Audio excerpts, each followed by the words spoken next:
Tidak banyak perusahaan dengan kinerja kinclong dalam setahun belakangan ini. Multi Bintang Indonesia yang dikenal lewat Bir Bintang, salah satu yang masih bersinar. Penjualan mereka justru meroket setelah pemerintah melarang penjualan bir di minimarket. CEO Multi Bintang Indonesia, Michael Chin, bercerita pada saya rahasia dapurnya dalam menjual bir. So Multi Bintang has been around for 85 years, producing and selling beers. So how do you see the evolving challenge since the beginning? Okay. Well, indeed, Bima, this year marks the 85th anniversary that Multi Bintang is in Indonesia. So you could say that we've been here since pre-independence. We've witnessed and also been a part of Indonesia's rich history and heritage over the last 70 years. So we have gone through, we have grown, we have evolved as a company together with Indonesia. We have prospered during Indonesia's economic growth years, and we also have weathered some storms together with the rest of Indonesia over the last many years. To me, core to our success and sustainability are two. One is our brands, and one is our people. On our brands, let's say Bir Bintang, homegrown in Indonesia, a pride of Indonesians, and also loved by millions around the world. To us, today, it is one of the most valuable Indonesian brands according to Brand Finance, and perhaps it's also one of the most internationally recognized Indonesian brands around the world. As for our people, we have a strong culture of agility as well as speed of execution. And these two core values are very important as we respond to the very dynamic, often changing landscape and environment. So many times, so many eras. Which one is the hardest? I think the last few years has been challenging.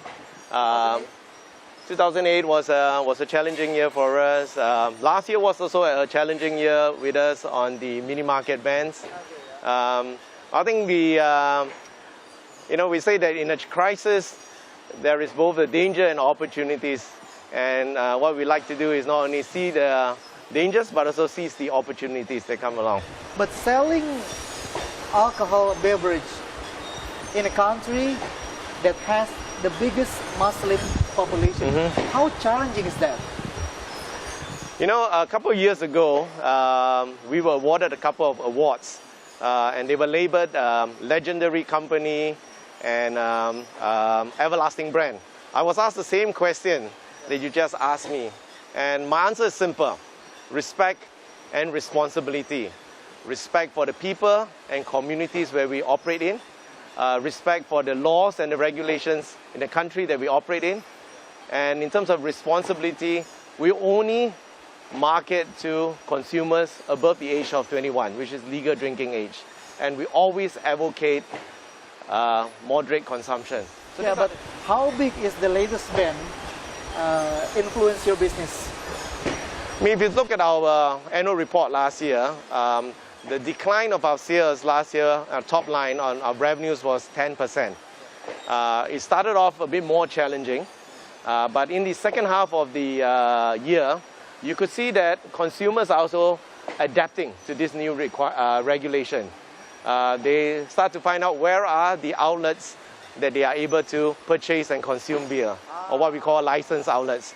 So you see a shift in the second half of consumers getting used to this new environment and again finding new places to consume. But if we talk about taste, I mean these days there are many kind of beers, and Multi Bintang came up with a regular, which I could describe as a lighter and probably a pop version of a beer. Okay. Okay.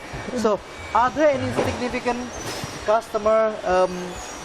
Are there any significant change in our customers' taste? Okay. I'm very happy that you mentioned Radler. It's one of our key success over the last couple of years. In 2013, in our strategic planning, we identified that innovation was going to be one of our key pillars of growth. And so with that, we built an innovation culture within the company.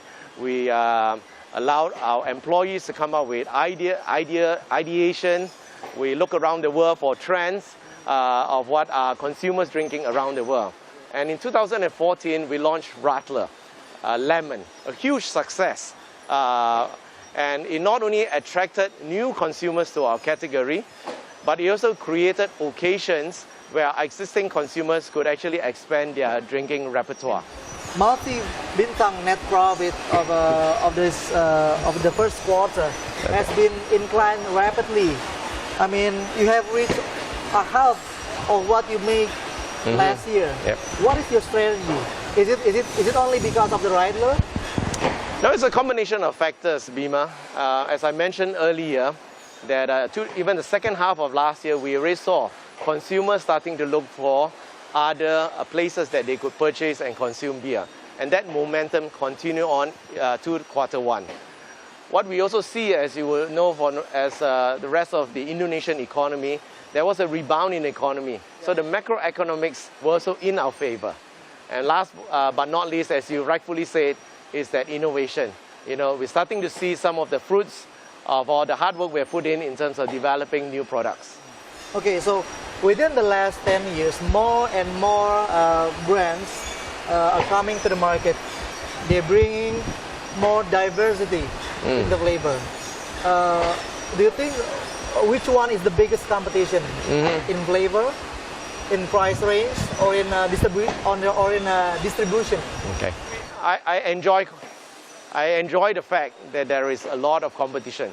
You know, I think that you know, we have beer brands from many parts of the world, and also you have different beer categories. So actually coming into the market actually makes the category even more exciting. So as the pioneer and market leader in Indonesia, obviously we are closely observing these trends. So do you think that in the next years, the consumers will be preferred to a beer that has more sweet flavor, other flavor than bitter flavor? I think they're all different kinds of consumers, and that's the beauty of it. You know, every consumer has his own preference. So for us as Multi-Bintang is to be addressing all the different preferences of consumers as we continue to grow this beer category in Indonesia. Okay, so Michael, these last 2 years has been probably the biggest start of an e-commerce era. How do you exploit this trend? I think we are. I don't have the answer to that, Bima. I think we are in an area where e-commerce is a new landscape, not only for us, but in many industries around Indonesia. I think this is something that we have to continue to see, you know, what works, what doesn't work, and continue to engage the authorities, the retailers, and also the e-commerce consumers. Okay, thank you very much, Michael Chin. Bima, always a pleasure. Yeah.